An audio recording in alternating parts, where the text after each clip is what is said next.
صفدر جنگ کے مقبرے کے قریب وہ ریس کورس کی طرف جانے والی سڑک پر مڑ گئے۔ اس سڑک پر انہوں نے ابھی صرف 2 فرلانگ کے فاصلہ طے کیا ہوگا کہ ایک موڑ پر اچانک ایک بھاری ٹرک سامنے آ گیا۔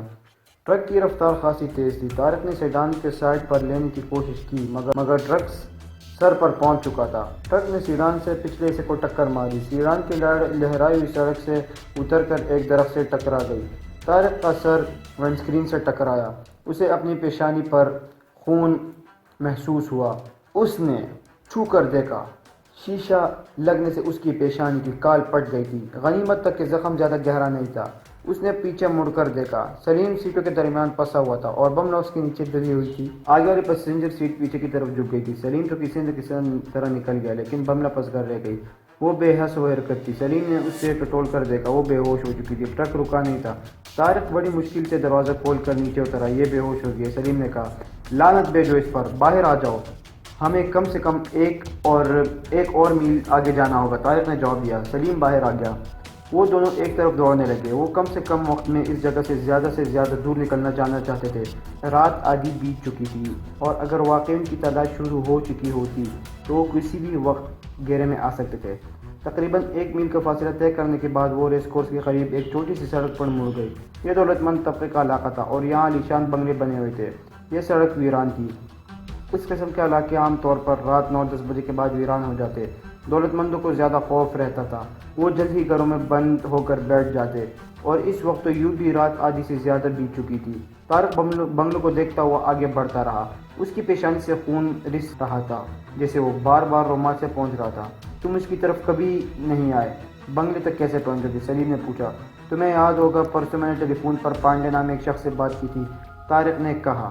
سلیم نے پوچھا، مجھے یاد ہے مگر وہ تو ہندو ہے، سلیم بولا۔ جب مجھے اس مشن کے احکامات ملے تو 2-3 ایسے ٹھکانوں کا پتہ سمجھا دیا گیا تھا جہاں ہمیں ہنگامی صورتحال میں پناہ لے سکے۔ بابو محفوظ ہمارا پہلا رابطہ تھا۔ اس مشن کے بارے میں اسے بھی کچھ معلوم نہیں تھا۔ اسے بھی کسی اور سے ہدایت لینی تھی۔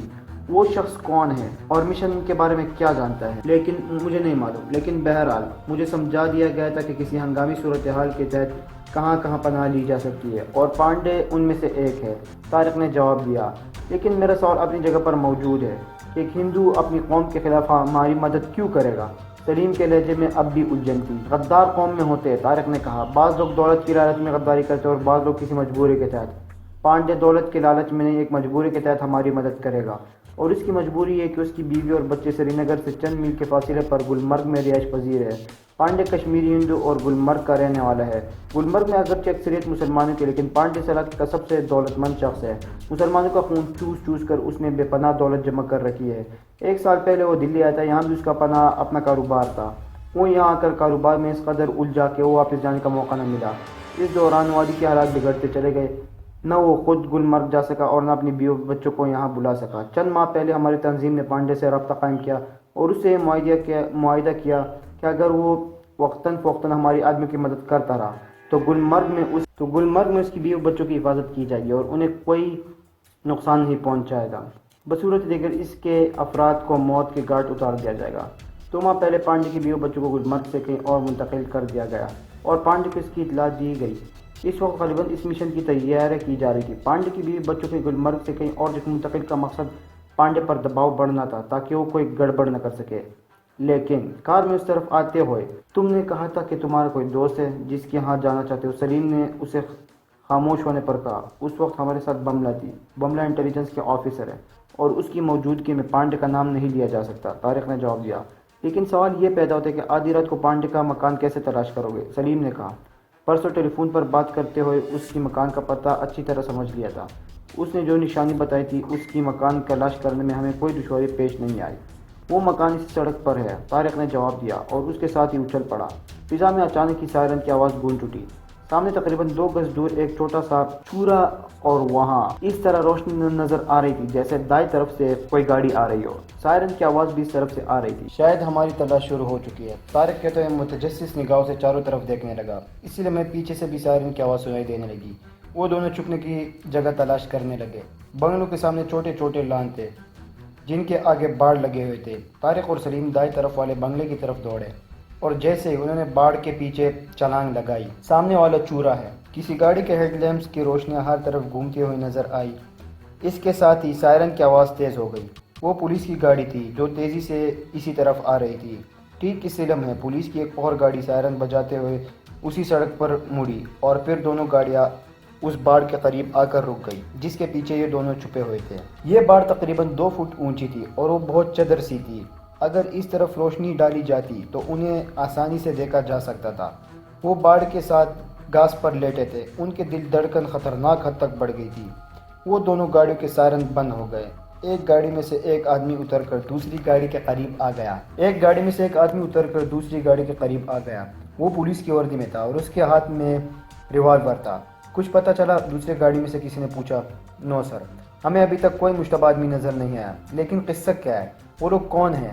پہلے گاڑی میں اترنے سے والے نے پوچھا۔ وہ دونوں غیر ملکی ایجنٹ ہیں، نہایت خطرناک انٹیلیجنس، جنہیں انہیں حراست میں لیا تھا، لیکن وہ نہ صرف فرار ہونے میں کامیاب ہو گئے بلکہ انٹیلیجنس کی اس پارٹی کے انچارج انسپکٹر بملہ کو بھی اپنے ساتھ لے گئے تھے۔ وہ جس گاڑی میں مس بملہ کو لے کر فرار ہوئے تھے وہ یہاں سے تقریباً 1 میل کے فاصلے پر مل گئی۔ انسپکٹر بملہ بھی بے ہوشی کی حالت میں گاڑی میں موجود تھی۔ گاڑی کا ایکسیڈنٹ ہو گیا تھا۔ وہ لوگ گاڑی کے اور انسپکٹر بملہ کو چھوڑ کر بھاگ گئے۔ ہمیں حکم ملا کہ 1 میل تک کے علاقے کو گھیر لیا جائے۔ وہ لوگ پیدل ہیں، زیادہ دور نہیں گئے ہوں گے، انہیں ہر صورت میں تلاش کرنا ہے۔ انٹیلیجنس میں احمقوں کی تعداد کچھ زیادہ نہیں ہو گئی سر؟ پولیس میں بھی تم جیسے آدمیوں کی کمی نہیں، جواب دیا گیا۔ گشت جاری رکھو اور ہر مشتبہ شخص کو اٹھا کر بند کر دو۔ یس سر۔ نیچے کھڑے پولیس والے نے سلوٹ جاڑ دیا۔ پہلی گاڑی کا سائرن آن ہو گیا۔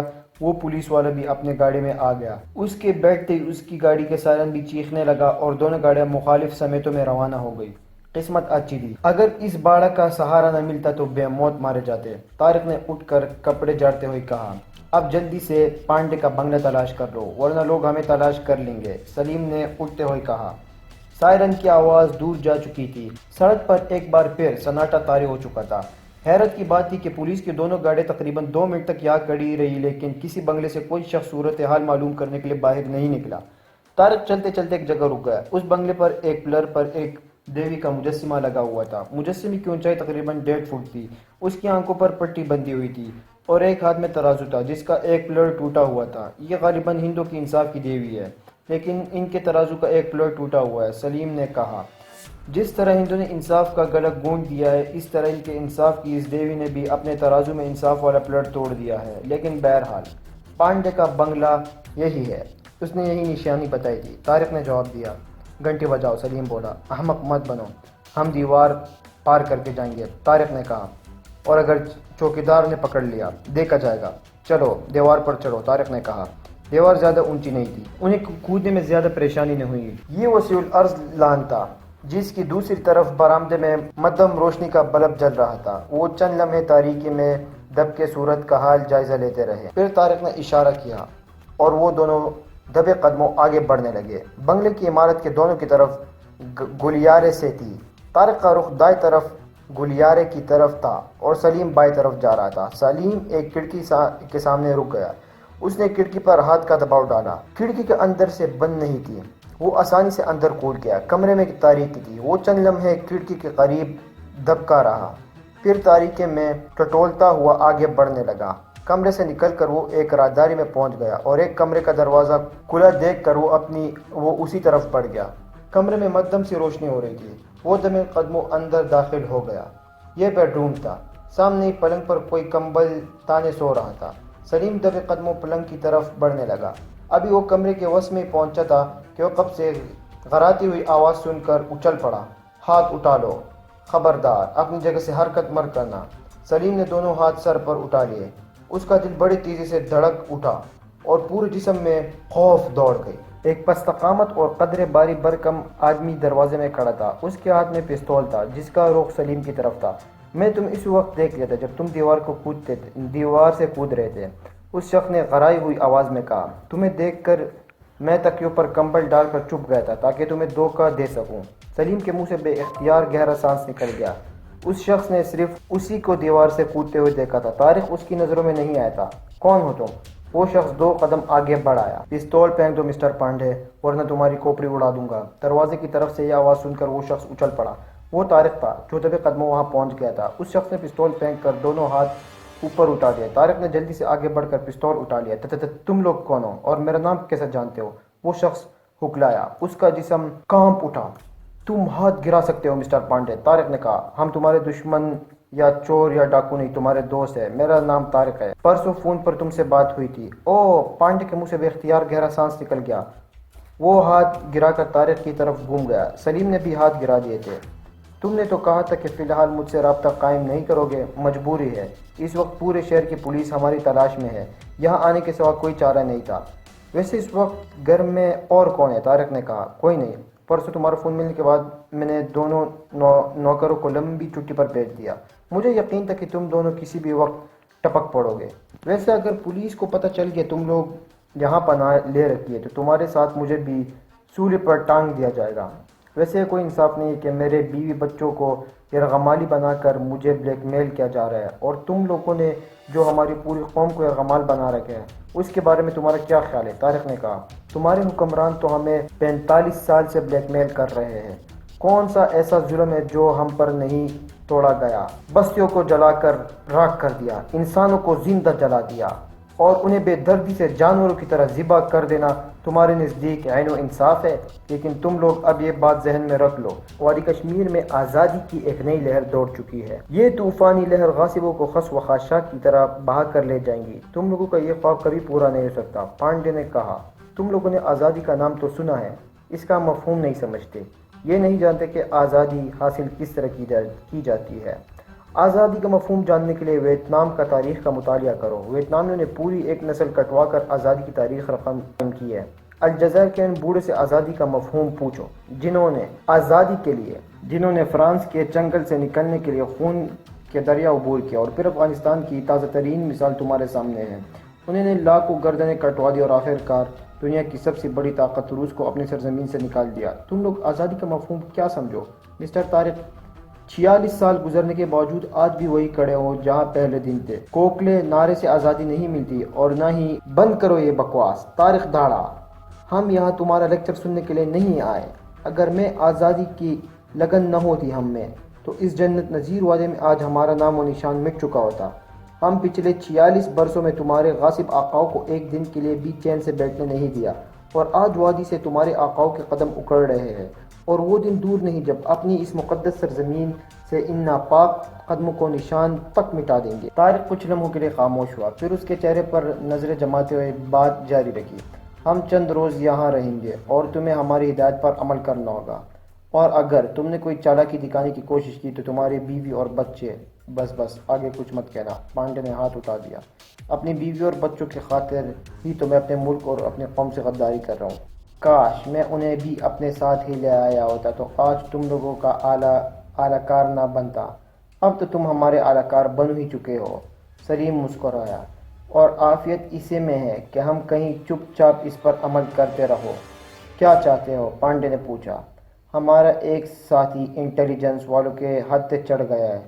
صبح سب سے پہلے ہم یہ چاہتے ہیں کہ اس کے ساتھ کیا سلوک کیا گیا ہے اور اسے کہاں رکھا گیا ہے۔ میرا خیال ہے یہ معلومات آسانی سے حاصل کر سکتے ہو، طارق نے کہا۔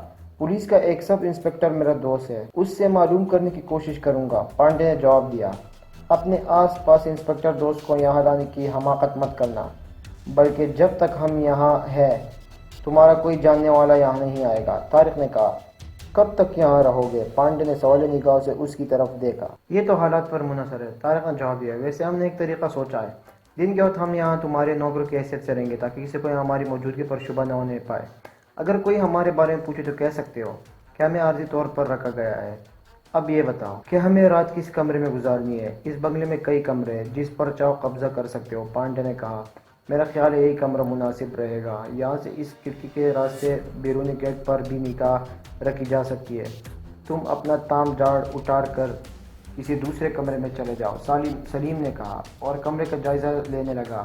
خاصا وسیع کمرہ تھا، فرش پر دبیس قالین بچھا ہوا تھا، ایک طرف دیوار کے قریب شاندار ڈبل بیڈ تھا اور دوسری طرف آرام دہ صوفہ بھی بچھا ہوا تھا۔ ویسے بائی دادے مسٹر پانڈے، سلیم بولا، یہاں تم رہتے ہو تو اکیلے ہو، پھر یہ ڈبل بیڈ کس کے لیے؟ کیا سنگل بیڈ پر تمہیں نیند نہیں آتی؟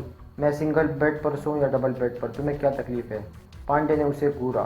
تکلیف تو کوئی نہیں ہے، ویسے میں سوچ رہا تھا کہ آدمی جب بیوی بچوں سے دور رہو تو پھر پرزے نکل آتے ہیں، اس کے تم نے تو پرزے نہیں نکال لیے۔ سلیم مسکرایا۔ بند کرو اپنی یہ بکواس۔ پانڈے نے اسے گورا اور بستر پر سے کمبل وغیرہ اٹھانے لگا۔ بیڈ کے قریب الماری بھی ایستادہ تھی۔ اس نے الماری کا دروازہ کھولا، پھر کچھ سوچ کر بند کر دیا اور ان دونوں کو گھورتا ہوا کمرے سے نکل گیا۔